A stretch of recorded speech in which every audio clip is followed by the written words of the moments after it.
Hi అండి, అందరికీ నమస్కారం. Welcome to my YouTube channel. ఈ వీడియోలో ఇప్పుడే అందిన వార్త, రాష్ట్రమంతా షాక్, పార్టీ మారుతున్న సీఎం. ఆ వివరాలు అయితే ఈ వీడియోలో తెలుసుకుందాం. వీడియో అయితే ఎక్కడ స్కిప్ చేయకుండా ఎండ్ వరకు అయితే చూసేయండి. వీడియో నచ్చినైతే ఒక లైక్ చేయండి. వివరాలు చూసుకున్నట్లయితే ప్రస్తుతం పార్లమెంట్ ఎన్నికల నేపథ్యంలో తెలంగాణ రాజకీయాలు మరోసారి వేడెక్కాయి. తెలంగాణలో 17 స్థానాల్లో విజయం సాధించడమే లక్ష్యంగా అన్ని పార్టీలు అయితే పావులు కదుపుతున్నాయి. ఎప్పటిలాగానే ప్రతి విమర్శలు కొనసాగుతూ ఉన్నాయి.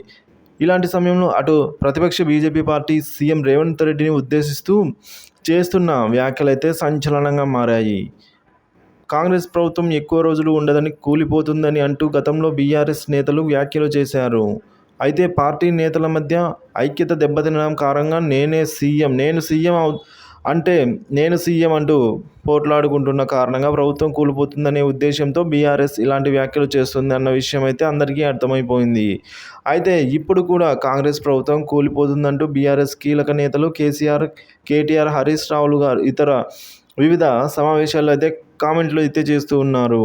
కానీ ఇప్పుడు మరో కొత్త కారణం అయితే చెబుతున్నారు. సీఎం రేవంత్ రెడ్డి త్వరలోనే బీజేపీలోకి చేరబోతున్నారంటూ సంచలన వ్యాఖ్యలు అయితే చేస్తూ ఉన్నారు. దీంతో ఇది కాస్త హాట్ టాపిక్గా మారిపోయింది.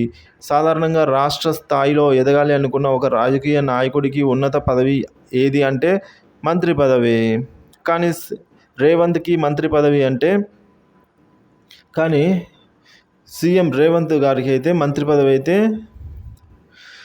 చేపట్టకుండానే నేరుగా సీఎం సీట్లోనే కూర్చోబెట్టే అవకాశం వచ్చింది. ఇలా సీఎం ఎంత బాధ్యతలు